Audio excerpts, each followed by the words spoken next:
Hello friends, your welcome again in my YouTube channel a big zero. मित्रांनो, आजच्या व्हिडिओचा विषय आहे मॉडल ऑक्झिलरी. मॉडल ऑक्झिलरीज म्हणजे काय? तर भाववाचक सहाय्यकारी क्रियापदे. भाववाचक सहाय्यकारी क्रियापदे हे 13 आहेत. इंग्लिशमध्ये 13 मॉडल ऑक्झिलरीज आहेत. तर बघा, आपण इंग्लिशमध्ये बघितलं असेल की कॅन, कुड, शाल, शुड, मे, माइट, मस्ट, ऑट टू, युज्ड टू, नीड आणि डेअर हे जे काही शब्द आपण ऐकले असतील ह्यांना आपण मॉडेल्स म्हणतो. तर हे आले कुठून लक्षात घ्या. त्या अगोदर आपल्या वर्बची फॅमिली आपला पार्ट पाहिजे. वर्ब म्हणजे काय? तर ऍक्शन वर्ड्स. ओके, वर्ड्स म्हणजे ऍक्शन वर्ड्स म्हणजे क्रियादर्शक शब्दाला आपण काय म्हणतो? वर्ड्स म्हणतो. तर वर्ड्स ची फॅमिली बघा तयार होते कशानं? तर मेन वर्ब आणि हेल्पिंग वर्ब. मेन वर्बला आपण प्रिन्सिपल वर्ब असं सुद्धा म्हणू शकतो आणि हेल्पिंग वर्बला आपण ऑक्झिलरी वर्ब असं सुद्धा म्हणू शकतो. तर बघा, हे कंटेंट्स वर्ड्स असतात म्हणजे अनलिमिटेड आहेत, असंख्य आहेत, अमर्यादित आहेत आणि ह्याच्यामध्ये पुन्हा ह्याचं विभाजन होतं एक सकर्मक आणि अकर्मक. सकर्मक म्हणजे त्याच्यामध्ये ऑब्जेक्ट असतो आणि अकर्मक म्हणजे ऑब्जेक्ट नसतो. बघा, आय ईट मँगो जर मी म्हटलं तर मँगो मी खातो. ओके, मी आंबा खातो. ऑब्जेक्ट आहे आंबा. आणि जर मी जस्ट म्हणालो फक्त आय ईट, ओके, ह्याच्यामध्ये ऑब्जेक्ट नाही आहे, लक्षात घ्या. फक्त इथं मी फुल स्टॉप दिला. आय ईट मी खातो. ओके, व्हॉट डू आय ईट मी काय खातो.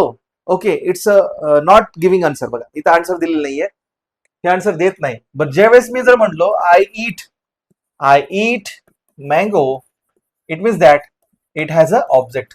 ह्या सेंटेन्स मध्ये ऑब्जेक्ट आहे. बघा, आय ईट मँगो, मँगो हे काय आहे? ऑब्जेक्ट आहे. हा वाक्यामध्ये नाहीये तसं. आय ईट फुल स्टॉप दिलं म्हणजे हे काय? अकर्मक. हे सकर्मक आहे, ऑब्जेक्ट असतं. इथं अकर्मक आहे म्हणजे ऑब्जेक्ट नसतं. नेक्स्ट, आपण क्रियापदाच्या अगोदर जरा TO2 हे शब्द आला तर त्याला म्हणायचं base form of the verb. त्याला म्हणायचं infinitive form. Infinitive form means what? Base form of the verb. Okay, आणि हे क्रियापदाचे 6 रूपे जवळपास राईट वर्तमानकाळी आहे. Rights, okay, he she it हे तृतीय पुरुषी एकवचनी जर सर्वनाम असेल तर त्या क्रियापदासोबत आपण ईएस किंवा आयईएस किंवा यस हे प्रत्यय लावतो. रोट हे भूतकाळी शब्द आहे, भूतकाळी क्रियापद आहे. रिटर्न आपण क्रियापदाचं तिसरं रूप हे परफेक्टच्या टेन्स मध्ये वापरत असतो.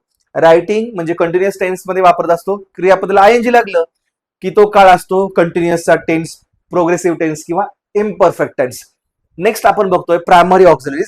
म्हणजे बघा, स्ट्रक्चरल वर्ड्स आहेत हेल्पिंग वर्ब्स ऑल टुगेदरली 24 आहेत आणि ह्याच्यामध्ये ह्याचं डिस्ट्रीब्युशन होतं. प्रायमरी ऑक्झिलरीज आहेत 11 आणि मॉडल ऑक्झिलरीज आहेत 13. म्हणजे एक्झॅक्टली आपल्या मॉडल ऑक्झिलरी किती मिळणार आहेत? 13 मिळणार आहेत. त्याच्यामध्ये प्रायमरी ऑक्झिलरीज म्हणजे प्राथमिक सहाय्यकारी क्रियापदे टू बी, टू डू आणि टू हॅव ची रूप. म्हणजे टू बी ची रूप 5 आहेत. ऍम, इज, आर, वॉज, वर. ओके, म्हणजे टू बी म्हणजे असणे, टू हॅव म्हणजे आहे म्हणून आपण सांगतो. बघा, तर ऍम, इज, आर, वॉज, वर हे वर्तमान काळी. बघा, हे ऍम, इज, आर हे वर्तमान काळी आणि वॉज, वर हे काय आहे? भूतकाळी. टू हॅव म्हणजे एखाद्या म्हणजे बघा आहे किंवा असणे. ओके, आय हॅव म्हणतो बघा आपण, आय हॅव माझ्याकडे पेन आहे, I have this pen. So हे हॅव, हॅज हे काय आहे? वर्तमान काळी आहे आणि हॅड हे भूतकाळी आहेत. आणि टू डू चे रूप म्हणजे क्रियादर्शक शब्द म्हणजे करणे किंवा करतो. डू, डज आणि हे डीड हे काय आहे? पास्ट मध्ये आहे. हे प्रेझेंट मध्ये आहे आणि पास्ट मध्ये. 5 आणि 3 8, 8 आणि 3 11. जवळपास प्रायमरी ऑक्झिलरीज आहेत 11 आणि हे मॉडल ऑक्झिलरीज आहेत 13. बघा, कॅन म्हणजे शकतो, म्हणजे कॅन, कुड हे पास्ट टेन्स मध्ये वापरतो आपण एखाद्याची ऍबिलिटी दाखवण्यासाठी. शाल, शुड, विल, वुड, कॅन, कुड, मे, माइट, मस्ट, ऑट टू आणि नीड आणि डेअर ह्याचं पर्स्पेक्टिव्ह एक वेगळं फंक्शन पण असतं की हे कोणत्या कारणासाठी वापरतात. एखाद्या बोलणाऱ्या व्यक्तीचा भाव, एखादा लेखक असेल, कवी असेल किंवा कोणताही व्यक्ती असेल, त्याचा भाव किंवा त्याची वृत्ती किंवा त्याचा दृष्टिकोन दाखवायचं काम काय केलं जातं? ह्या मॉडेल्स न करता येतं. बघा, need, needs, needed, dare, dares, dares. Okay, present tense म्हणजे सिंपल प्रेझेंट टेन्स मध्ये सुद्धा वापर करता येतो. थर्ड पर्सनला सुद्धा वापरता येतो. शी नीड्स मनी, तिला पैशाची गरज आहे.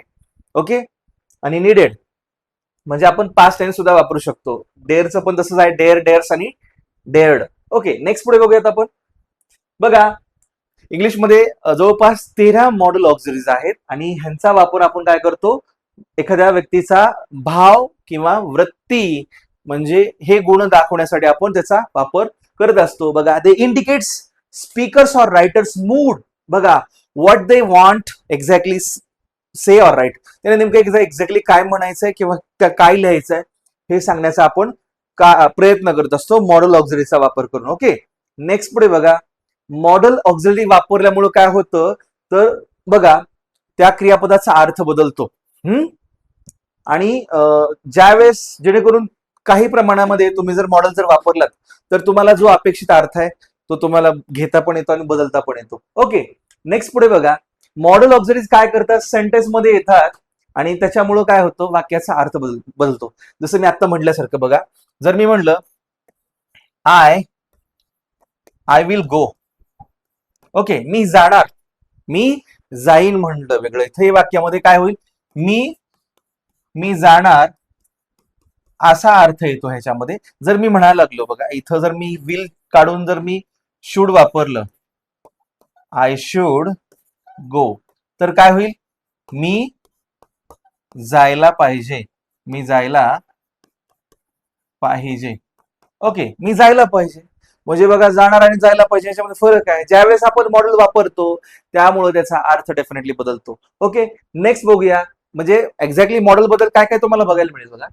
Okay, they never come single, they always comes with a main verb, म्हणजे मुख्य क्रियापदासोबत येतात. जसं ऍम, इज, आर, वॉज, वर हे सुद्धा वापरलात तुम्ही, ह्यांचं सुद्धा काय येतात, ते क्रियापदाच्या अगोदर येतात, क्रियापदाला मदत करण्याचं काम करतात एक्झॅक्टली ते. बघा नेक्स्ट. ओके, आणि क्रियापदाच्या जर अगोदर ते आले तर ते काय करतात, मूळ रूप. बघा, क्रियापदाचं जर अगोदर ते वापरलं, आता मी कॅन वापरलं, ओके, आय कॅन, बघा आता कॅन नंतर येणारं जे क्रियापद आहे ते मूळ रूपामध्ये आहे. ओके, जे काही तुम्ही मॉडेल वापरतात, शुड वापरा, ओके, मस्ट वापरा, ऑट टू वापरा, नीड वापरा, डेअर वापरा किंवा माइट वापरा, विल वापरा, जे काही मॉडेल्स आहेत त्याच्यानंतर येणारं क्रियापद हे काय असलं पाहिजे, मूळ रूपामध्ये असलं पाहिजे. ओके, आता परीक्षेमध्ये काय वापरतात, इसकी टोपी उसके सर, हे काढा आणि ते वापरा, हे ते काढा आणि हे वापरा. म्हणजे परीक्षेमध्ये फक्त सूचनांचा अभ्यास करायचा आहे तुम्हाला आणि एक्झॅक्टली जे मॉडेल एक्सपेक्टेड आहे ते मॉडेल तिथे तुम्हाला वापरायचं आहे. ओके, बघा, हे वर्बची फॅमिली जस्ट आता आपण जी बघितली, क्रियापद असतात. ओके, हे क्रियापद आहे आणि क्रियापदाचे दोन रूप, जे मेन वर्ब आणि हेल्पिंग वर्ब, आणि पुढे चालून त्यांची वाढलेली ही फॅमिली. ओके, हे 11 आणि हे 13, एकत्रित 24 हेल्पिंग वर्ब्स आहेत. पण प्रायमरी ऑक्झिलरीज 11 आहेत आणि मॉडेल ऑक्झिलरीज किती आहेत, 13 आहेत. हे तुम्हाला अगदी पाठ असलं पाहिजे. ह्याचं फंक्शन वेगळं आहे, शालचं, शुडचं, विलचं, वुडचं, हे आपल्याला फंक्शन बघायचं आहे आता. आणि कधी कधी बघा, ते मुख्य क्रियापदासोबत येतात आणि सहाय्यकारी क्रियापदाची भूमिका बदलतात. आता यांचा वापर केव्हा केव्हा होतो बघा. बघा, सहाय्यकारी क्रियापद म्हणून ह्याचा वापर होतच होतो काळ दर्शवण्यासाठी. ऍमेझार नुसार आपला काळ कळतो, वॉज वर नुसार सुद्धा भूतकाळ कळतो, डीड नुसार भूतकाळ कळतो, हॅव हॅज नुसार सुद्धा वर्तमान कळतो आणि हॅड नुसार आपला भूतकाळ कळतो. त्याचबरोबर बघा, कॅनचा भूतकाळ कुड आहे. म्हणजे बघा, थोडक्यात सांगायचं भाग म्हणजे काय, आपला ह्यांच्यावरून आपला काळ सुद्धा म्हणजे कळतो. थोडक्यात प्रयोग बदलताना ह्याचा वापर करता येतो. प्रयोग बदलताना, प्रश्नार्थक वाक्य तयार करताना आणि त्याचबरोबर निगेटिव्ह सेंटेन्सेस करताना, म्हणजे नकारार्थी वाक्य करताना सुद्धा ह्यांचा वापर आपला करता येतो. बघा, प्रत्येक मॉडेलचं एक फंक्शन आहे. कॅन आणि कुडचं फंक्शन दाखवलंय आणि त्याचा मराठी अर्थ दाखवलाय. कॅन आणि कुड म्हणजे दाखवत बघा, कॅनचा भूतकाळ कुड आहे.